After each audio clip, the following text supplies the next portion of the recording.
Full Quota podcast. My name is Mpho and Tim. I've got Tim Dale Lace here with me. Tim, how are you doing? I'm doing well, mate. I'm doing well. Yeah, lots to Yeah, discuss. All good. Yes, it's been a while, but remember, we're back now. We've had a very interesting week last week. I found myself in the middle of Kimberley in a place called Orania, and everyone was just worried about me sending me messages. I'm alive. I'm back. And we're back podcasting again. So, but before that, remember, we're your cricketing podcast. We talk all things South African cricket, and today we've got an interesting show, a really lovely show actually ahead of you. But before we do that, please follow us on Full Quota Pod at X. Subscribe to the Full Quota Podcast on YouTube. That's when it lets you know that we go live, right? So sometimes you might miss Mondays, so at least you'll be notified when we go live if you subscribe, right? Cool.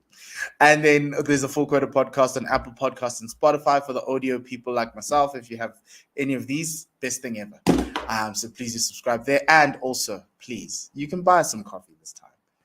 Just buy some coffee. It helps us keep going. It keeps us encouraged, and we are working on ways in which we can provide you with more content. And, the Buy Me Coffee link is going to be in the description on the YouTube channel, as well as on our Instagram page, because we have an Instagram page, as well as a Twitter page, or X, depending on how old you are. I'm very old, so I'm going to call it Twitter, even though I've been on Twitter for 15 years. That was this weekend.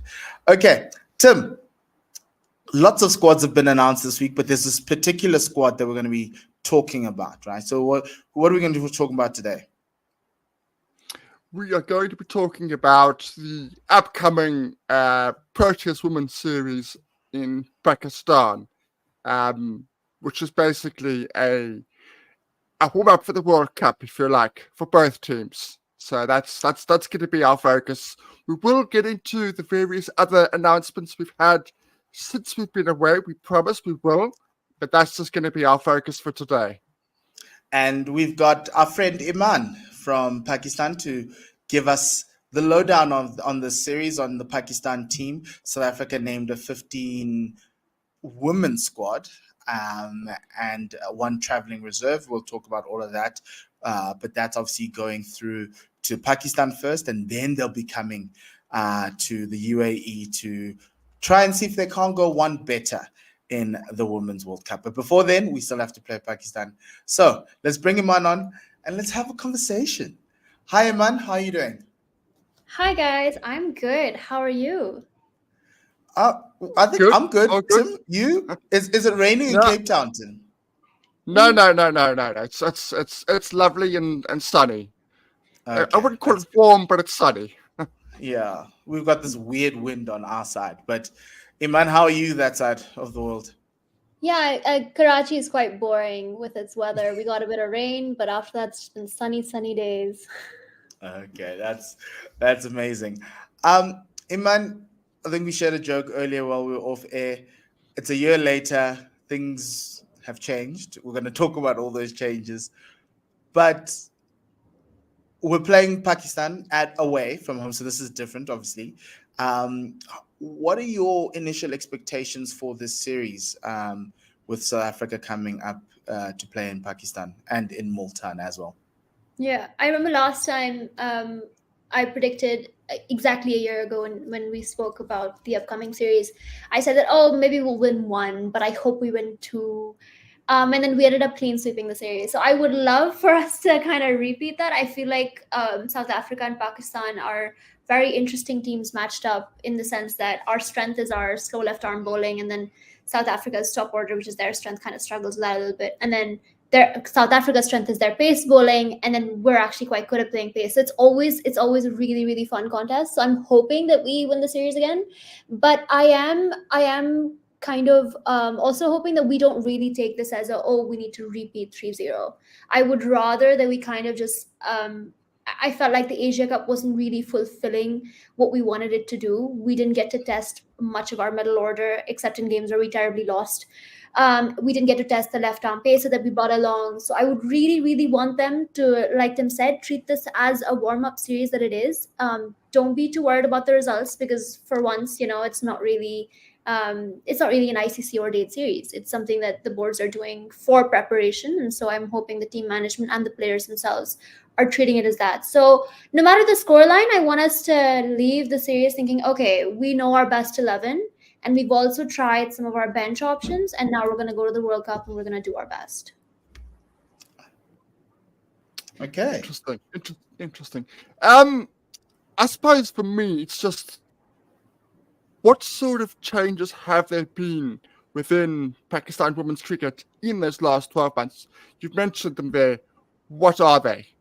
Yeah, so I mean, we changed the captain most recently, and this is Fatima Sana, the pace all-rounder's first assignment as captain. So that'll be interesting. She has a bit of captaincy experience, domestic level, and she's also spoken. She was vice captain for a while as well. She also captained us to our first ODI win versus New Zealand last year when Nida was injured. So she has a little bit of backing that way. But obviously, this is going to be a big deal for her. That's the biggest change that's happened. We've also, I mean, we were very reluctant with kind of playing leg spinners for the longest time. I mean, we were in fact known for just having slow left arm bowlers and then an off spinner and then a pacer here and there. And so we were kind of found out in that sense. So our bowling was falling off. And then the introduction of Aroob and Tuba, so we went from no leg spinners sometimes to having two in the playing 11. And that's been kind of fun, actually, because they both can bat a bit, so they help their batting. And then leg spinners always keep teams on their toes. So I'm hoping we continue that trend. So that's also a relatively new thing. Then the left arm pacer, Tasmia Arbab, she hasn't got to play yet, but she did have a really strong domestic season. And from what I've seen of her in the camps and things, in the glimpses that the PCB gives us, is she looks quite good. She looks quite threatening. But yeah, so those are some of the team level changes. There's also, of course, entirely new coaching setup, as was last year. We went to the South Africa series last year with a new captain, new coach. We're doing that again. New captain, new coach. And we've got an analyst as well, which is quite interesting, quite fun. But yeah, I'm just hoping for some good results and for some promising things for Fatma to get some confidence. But yeah, that's what I want. Yeah, it's going to be interesting. Obviously, you got Nida Dar still in the side, Fatima Sana captaining, and obviously that relationship. But as you mentioned, that they've Fatima's captain before. You played the Asia Cup. You lost in the semi-finals. Yep. I thought it was a very good showing, even though it is a continental cup. And were you expecting the semi-final, or were you expecting to be in the final and possibly push India to win? Yeah, I mean, that's always the dream with the Asia Cup. I think we're good enough. We always have been to win it. But I genuinely, when I watched South Sri Lanka win, I was like, you know what? It doesn't hurt so much anymore, because it was kind of like the fairy tale finish for them that I'd envisioned for us for so long, in the sense that, I mean, we believe in something and then we kind of pull it off. I really think that the team and the management and the PCB should be a little bit scared that Pakistan is now maybe the third, sometimes even the fourth best team in Asia, which is a shame. We should have been pushing for first. We should have been challenging India by now. And the fact that Sri Lanka is making these massive strides with not a lot of infrastructural support, I will say. This is all Chamari and the team, and I thought that was incredible. And yeah, I was disappointed. I thought that we should have won that game as well. I thought we should have done better versus India. The Asia Cup just wasn't what I wanted it to be honest. And I think that's why some of the really dramatic changes have also happened. Maybe someone somewhere is thinking, well, this is enough. We can't tolerate Pakistan not making finals anymore. Because at the Asia Cup, come on, you have to do it the Asia Cup. The World Cup, I mean, we've never made the knockouts, so Can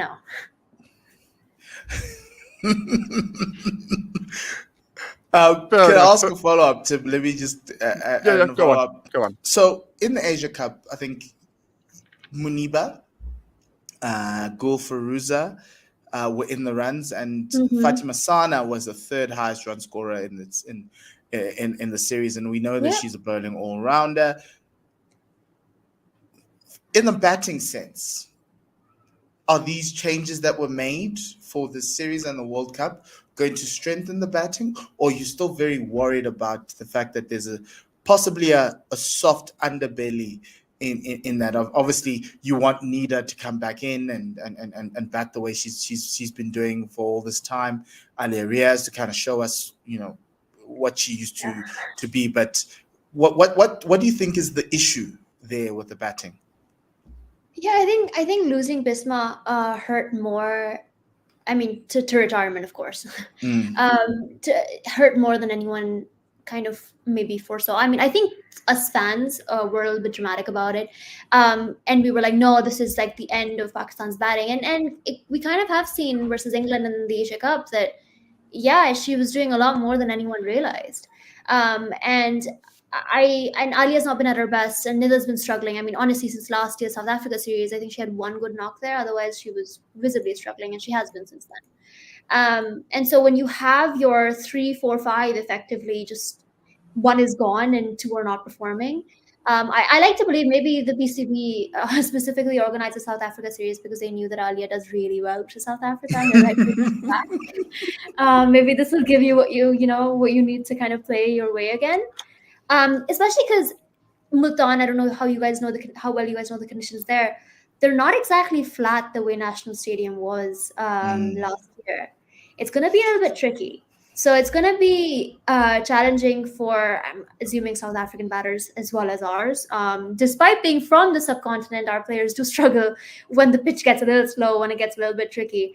And Alia does as well. So I think Nida will definitely have to step up. I think that some of the changes they made that you mentioned, as in Fatima and Tuba, and they kind of like holding down the lower order middle batting, I think that really helps. And I think that Nida and Alia should be consoled by that, knowing that there's hitters to come. The fact that Fatima, who's, her primary kind of hitting ability is versus pace, and she struggled terribly in the West Indies in the England series versus spin, to the point that she was getting out first or second ball just because she was misreading, going for the sweep every single time, getting LBW the exact same way. And then we saw her kind of sweeping for sixes. So it's clearly something she's working on, and it's something that Tuba and Fatma, I mean, it's something that I heard them say. It's the kind of mindset they have, that they don't really care about matchups. They're just gonna hit. They're gonna, and if they're struggling versus something, they're gonna start working on it. If you've got these kind of young players down the order that are gonna hold you and kind of carry the death overs, then Nida and Alia and Sidra, who's now at 3, should kind of be emboldened by that, and think that, okay, you know what, I'm just gonna start hitting, and I'm just gonna do my thing, instead of taking the pressure that losing Bisma has, invariably put on them. Interesting. I don't know if you've noticed, us with our changes, we've had a long tenure with our coach, and we've just parted ways with him. We've seen a noticeable difference with our new coach, who was the assistant. A noticeable. There's a difference in attitude. There's a difference in the way that we play. We play a lot more. We take a lot more risks. Let's put it that way. We take a lot more risks, which will be very interesting to see if we continue that in Pakistan. Has there been enough time for you to gauge what your new coach is trying to do with your team? Is there a noticeable difference in your performance and what you're trying to achieve? Yeah, no. Honestly, I'm really glad for South Africa's change. I know that's not the question you've asked, but I thought that it was a real shame last year that some of the games were simply lost because South African batters weren't taking enough risks. They were playing it safe and getting to 150 and be like, that's enough. It wasn't enough. We saw the entire series. It wasn't enough. I mean, they could have challenged us more, I thought. So I'm really, really, really happy to see. And South Africa's a team that I really like. I root for when Pakistan's not playing. So I'm really glad to see some changes there. I thought that, so Mohammad Wasim is best known because he was the chief selector for the men's side for a long time. And then he's also the head coach for Multan Sultan, which is a PSL men's franchise. And he's kind of known for his laptop and his data-driven approach. And his analysts, I mean, I don't know if you guys follow the Asia Cup, but it was a running joke at some point that the analysts, they kept putting numbers up. And then Nida and the team just knew what the numbers meant. And I'm assuming the bowling order and then the kind of variations they were using were dictated by the numbers being presented. So, I mean, already that was something that's, never been seen in at least Pakistan women's cricket. And I thought that was really fun. And it was fun for us fans to try and guess, but also it just showed that they're really trying to influence what's going on in the field. And I think that when the captain doesn't have to worry too much about what to do next, and she can kind of focus on kind of uplifting her players and giving her own insights and all of that stuff, I think that makes for a better team.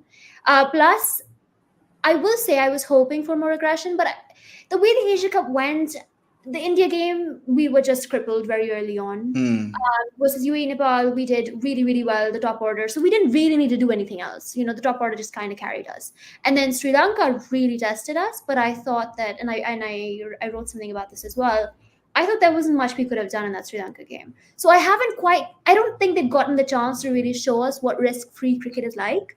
But I did like Mohammad Wasim came on and he was asked, who are the most important players. And then he said, I wouldn't say who the most important players are, but I will say that the young players are the bravest. And then by that, they're the most important.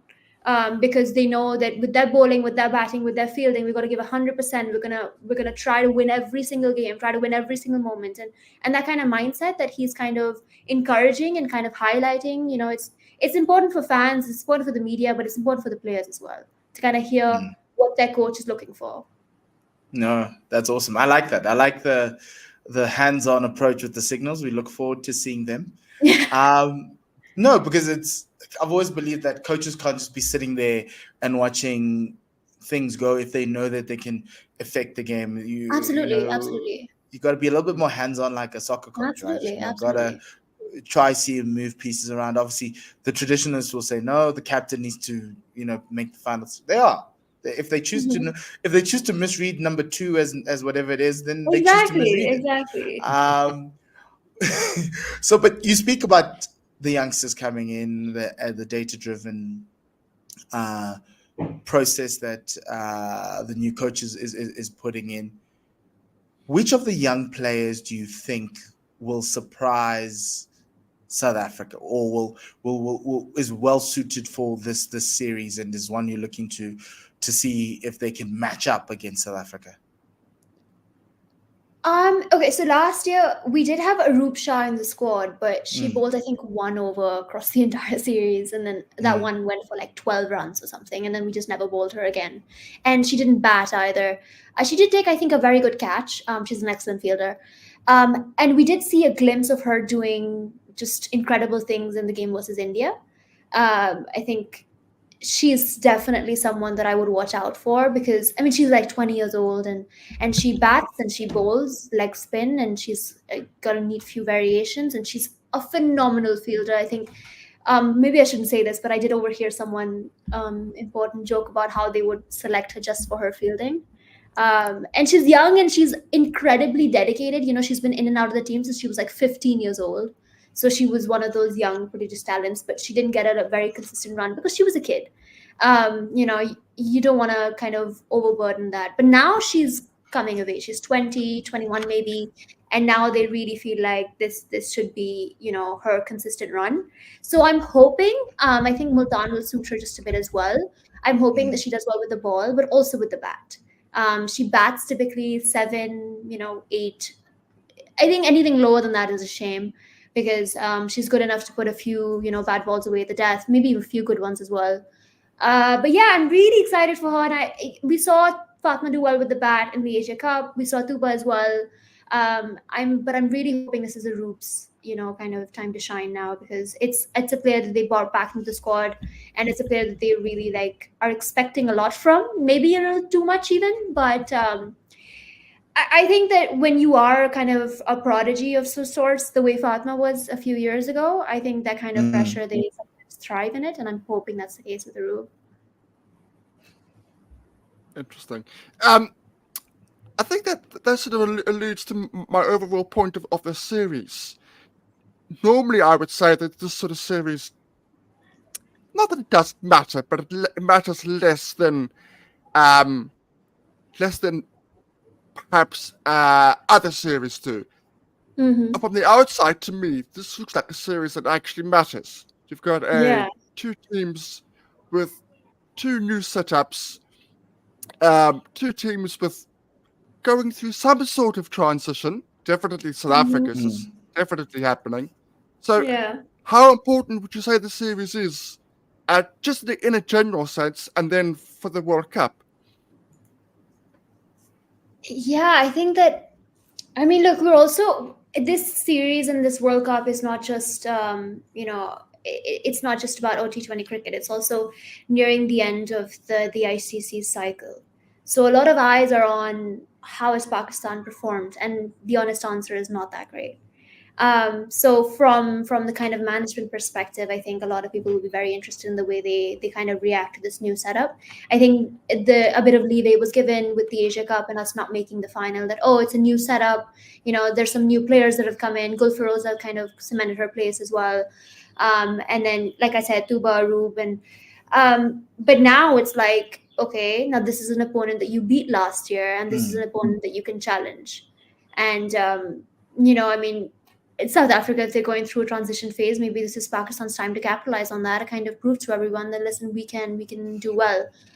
Because Lord knows when the World Cup comes around, I don't know what happens to us at World Cups, but it's not going to be great. So this is probably their best chance to kind of show everyone that this is our new approach, and we're on an upwards trajectory. And we're sorry for all the kind of mini failures that we've had, but yeah, I think that I also, like I said earlier, I think for experimentation from the teams, management, the coaches perspective, I think they should absolutely be taking this time to kind of experiment. But I think results do matter, even if the points don't count for much. I think they absolutely do, especially because it's not exactly a warm-up game, is it? I mean, it's going to be broadcasted. People are hopefully going to show up to the stadium. Multan loves its cricket, so hopefully they will. I really, really hope so. But yeah, so hopefully a few hundred, a few thousand eyes will be on the team, expecting them to do what they did last year. And yeah, so I do think it's important. Yeah. And looking to the World Cup, you are set to play India, Sri Lanka, Australia, and New Zealand, which Yeah. is feeling very gauntletty. But I think it is. What are your expectations there? I know you haven't gotten out of the group stages, but do you see, with this new style, this new aggressive play, the youngsters coming in, some very good spinners as well, and some good fast bowling with Sana and Diana Baig? Is there a chance? Yeah, look, if Sadia is fit, then this means that unlike the last World Cup, we'll be going full strength with our bowling. And we didn't have Diana last time, and we could see Fatma was really hurt by that because she had to both strike and contain, and it just wasn't working out well. And the UAE, a lot of people say there are home conditions, but the truth is that a lot of these new players haven't really played in the UAE that much, so I don't know what they're talking about. Yeah, that being said, it's a tough group, but I wouldn't want us to go in with a defeatist. Oh, everyone's so much better than us, and I could see with the discourse on Twitter that a lot of people are writing us off, as in, it'll be like New Zealand. It's Sri Lankan fans are like, yeah, we'll get Pakistan, and then who else can we get? We can maybe get New Zealand. But I really think that the team should be thinking back to the time that we scored our highest total versus India, the South African, the World Cup in South Africa last year, and thinking, okay, can we do one better this time? Can we score big and actually defend it, or chase it down, or whatever needs to be done? And then New Zealand, who we beat, last year in December, can we go again? And then Sri Lanka, who, yes, we lost the Asia Cup semi-final too, but I believe we clean swept the series in 2022 when we last met them. And yes, they've improved since then. I mean, they've got a incredibly formidable batting lineup now, but I think that the aim should be to beat Sri Lanka, to beat New Zealand, and then to challenge the rest, and hopefully register a World Cup win versus India. I know it's an incredibly long shot. I mean, but I think that we gain nothing by not dreaming. So. No, that's true. You get nothing by not dreaming. And that India-Pakistan game is still going to be probably the most watched game of the World Cup. So we'll all have our eyes on that. Yeah. I think it just, for me, just to go back to our particular series, you've mentioned the conditions. You've mentioned that it's going to be different sort of. The South African teams definitely lost pace. There's absolutely no doubt about that. Not just the fact that we've lost Ismail just in general, we don't have that Yeah. that pace at the moment. So, what do you think is going to transpire on those pitches for both teams? Yeah, and the thing is, with Pakistan's pitches, I always think I can predict what they're gonna do, and then they always end up doing something different. Like last year, I believe I said, "Oh, National Stadium might be, not too flat," and it was completely flat. Mm. And this time, I'm assuming there will be some help for spin, but I don't know. Maybe.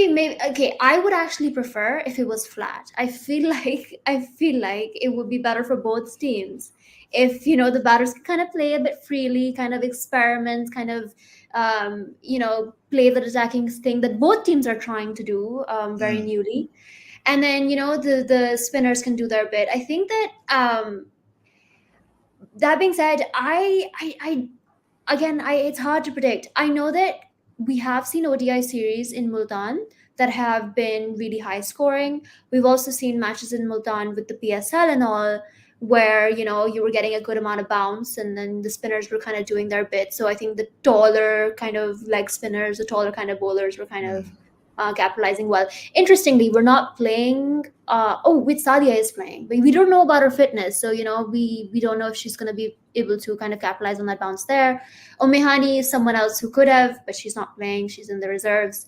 But yeah, so I mean, but South Africa might find something in there now that I think about it, because I just mentioned bounce. But yeah, who knows? Yes, but we, as Tim says, we are going with a team whose bowling attack isn't characteristic to what you've faced before. So Yeah, pace and we're not bounce is confident. not it's not going to be the way in which we're going to be taking a lot of wickets. It's So going to probably be. who are you gonna be relying on? Sorry. So we've got, obviously, you've got Ayabonga Kaka, you've got Masabata Hmm. Class on the side, you've got Ayanda Hlubi, who I think debuted against you. That's probably our pace barrage. And you've got Right. Nadine and Marazan as well. Marazan Cup Yeah, of is course, of always, course. we can't let Yeah, her of go. course. Nadine's a step below in terms of pace from those four. Is she gonna play? Yes, I would most expect, likely. I Most would likely, I would expect expect her to play as well, right? Okay, because I Um, heard about an injury, but I'm not too sure. Yes, so they went through a camp, and I think Okay. everyone is fit. If she's not, then Annery Dirksen might just come in, or Mhm. possibly Anna Kabosh. But Okay. outside of Mlaba and Kap and Kaka, Yeah. then the other two is up in the air. But Yeah. from obviously our biggest issue has always been losing Shibnam Ishmael. So Yeah. you're not going to get the same express pace from both ends. You're going to get it from Cup, but Ayabonga Kaka is really good in ODI cricket, so she's going to probably use a little bit of the pace and the bounce. But then after that, in your first change, it's the moment for Pakistan to capitalize, and to a certain extent, that's how I think the series is going to go. Both teams, right, get through the first. The pace, the opening bowlers, and then see what you can get from everyone else, because Diana Beg, Fatima San are still very Mhm. good. You've got Sadia Iqbal, who's also very, very good. And from my end, it's a question of how we play spin with the bat, right? Absolutely. Absolutely. And we've struggled at times. We've taken a while to adjust. And so for us, we've watched this team play, and they've shown us that they want to play an aggressive style of cricket, but the bowling has always been the issue. And no matter how much higher target we set, I can't guarantee you that we can defend it. And that's, I don't know, Tim, if you're with me on this, but that's one of the No, things that's the difference I, between this team than the team that played in that final 2 years ago. Mhm. I'm 100% in agreement. The bowling is an issue, and if the pitches are going to be playing like that, sooner or loose is going to be very, very important. If she can Yeah. find some form with the ball, she could be very, very useful. But otherwise we're going to struggle. We're going to struggle. So No, look, I'd rather. she has been better recently. Yes, but if Sune lose balls, Pakistan are going to have a really, really good time with us. But we do have a debutante, Seshni Naidu, Yeah. who comes out of the under-19s. She's really good, but obviously still very, very young. So it'll be very interesting to see how she plays against a very strong team in terms of being able to play spin, right? Mm-hmm. But I always know, Eman, or the moment Nidada starts bowling, the game starts ending there. So that's my only fear. But my question to you: which player is going to stand out for Pakistan in this series? I think Sadia's been bowling like she's a possessed woman. She's always been really good, but she's just ridiculously unplayable recently. And I think, considering what I think the conditions are going to be like, she's going to be in literal paradise. So I'm really, really hoping that she's fully fit for the series and she gets at least 2 games in. Mhm. Um, and I think that if she does even get 2 games in, it's very likely that she's going to top the wicket taking charts with just 2. She doesn't have to play all 3, just because that's how she's been. Mm. But I also kind of want to say a batter. I'm hoping that Mhm. Sidra Amin, who had a really good run last time, was to South Africa, and it was a really important series for her because she had to prove that she was an improved T20 batter, and that's what she did, and then some. She's been struggling lately, and it's very unlike her. And she's also in a new position. It's quite unfair on her, but it is what it is. Some experience. The best of us always have to kind of make those sacrifices, unfortunately. But I'm hoping that she also shines again and with some big runs. We don't expect cameos from Sidra. That's not her job. We expect her to kind of take the game deep and then score big. But I really thought it was interesting what you said about your batting being your strength and your bowling not so much, because it's the Mm. opposite fear for me. No matter how low a total our bowlers kind of restrict a team to, I'm always like, I don't know, our batter's gonna chase that down. I don't know if they're gonna be able to do it. So it's a complete opposite issue. I think it's going to be a really fun series. Maybe I hope it's evenly matched. I think that's it'd be nice to have that. Just something distracting, something to look fondly on when we're not doing so well at the World Cup. I maybe shouldn't be so doom and gloom, but I am terrified. I always am when it comes Look, to World Cups. But I hope South Africa has a better run than us. I think I want to believe that they will. But yeah, we hope so, but I'm not expecting much, yeah, largely because of this team being in transition. But yeah. look, Iman, if we set you 150 in Multan, are you going to take it, or are you going to still be worried? Uh Okay, I would say 60%, I would be like, yeah, we're gonna chase it. But a massive 40%, I'm gonna be like, yeah, no, I don't know. Because So this I is going don't to be know. different to last year. Because last year Yeah, when I saw 150, I was like, oh no, oh yeah, no. yeah.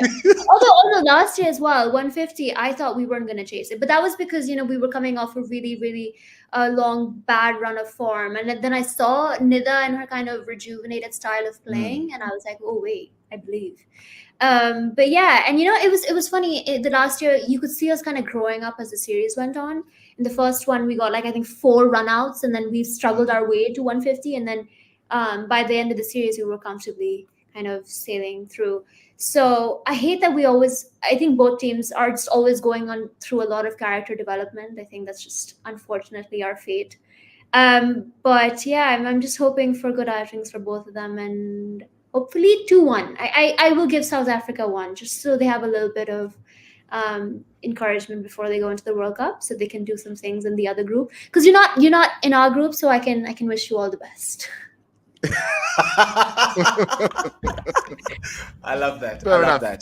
that. Look, I think it will be a very hotly contested series like the last Mhm. time. And every time you come to South Africa, right, you look at the rankings, you're like, oh, South Africa's so far away. But whenever they play Pakistan, it's a very tight Yeah, series. yeah. And that's what I'm expecting here. I think the team that bats the best was going to be the team that wins, even Yep. though obviously we're cutting out half of the side of the game. But I think it's going to It be is a what test it on the batters, is. and both teams have lost, you know, their stars, 1 star each. Shabnam Ishmael on one end and Bisma on the other end, and now Yep. everyone's trying to figure out how to live without them. And I think this is going to be quite an interesting thing. New coaches, not so new captain. I think Laura was still captain when we went to Yeah. Pakistan, Yep. but new coaches, you've got a new captain, Yep. new teams in transition. And yeah, it's going to be quite an exciting series. And Multan hopefully gives us a little bit of pace. Yeah, I hope so. But yeah, Eman, thank you very much for joining us. I wish you all the best after the series, not now. Thank you. Now we're gonna have a really, really good series, and then wish you all the best for the World Cup. But Thank also you. wish you all Thanks the so best for much. the Right series back as at well. you. And yeah, I hope the players like Multan. I've heard wonderful things. But yeah. Yes. Yeah, no, thank you very much, man. Wish you all the best. It's not always doom and gloom. Cricket's a beautiful game. It's That just is sometimes true. when our teams lose, it's just we lose sight of it. Uh, sure. Have a great day. We'll have you on when we're playing in the semi-final of the World Cup. Yes. Yes. Yes, let's do it. I'm down for Yes. that. Let's both get there. Yeah. Sure. Thanks, Eman. Have a nice All day. right. Thanks, guys. Have a good one. Bye-bye. Cheers, bye. Cheers. Tim, that's a series preview, a very fun one on the South African women and Pakistan women series as they prepare for the World Cup. Both teams will have 2 games after that to kind of hone their skills in. Tim, I'm worried. Are you? I'm very worried. I'm usually pessimistic, and of course we can, but I really, if I'm betting now, I'm going to a betting place, putting a bet on, I'm putting money on Pakistan. I know that's dangerous Tim. but I just think they're gonna have too much. I just Tim. think our bowling. Oh. If we were Tim. playing at home, it would be a different picture. Yeah. I think. But I think over the there, one time we're going to have our batters step up for us and not our bowlers. I think we'll win the series, but it's not going to be pretty. And it's not going to be pretty knowing that we're going to a World Cup. It's going to be scrappy. It's going to be tough. There are going to be some very low scores. And somehow I think we're going to come out of it on the other side. But good luck to Laura Wolfart and her team. Wishing them all the best. I think we'll still get through this. I know there's a lot of question marks that we're going to there, but I think they've got more question marks than we do, and that's why I think we'll end up winning it. But yeah, Tim, they start on the 16th, and they play 3 T20s in Multan. So check them out on SuperSport, and we'll be back in a couple of days with a few more interviews or just a general podcast. So remember, you need to like and subscribe on YouTube to know when we go live. We are now going into surprise area. No, we'll try to be as consistent as possible. When we're not, it helps to get the notification. Please follow us on @FullQuotaPod on X, and also the Full Quota Podcast on Apple Podcast and Spotify. And also, please buy us a coffee. Any contribution is appreciated. Please go to buymecoffee.com/fullquotapod for that. And yeah, we appreciate it all. We appreciate you. And thank you for supporting South African cricket as much as you do, as much as you support us. From ourselves, myself and Tim, it's goodbye and lesale kakahiso.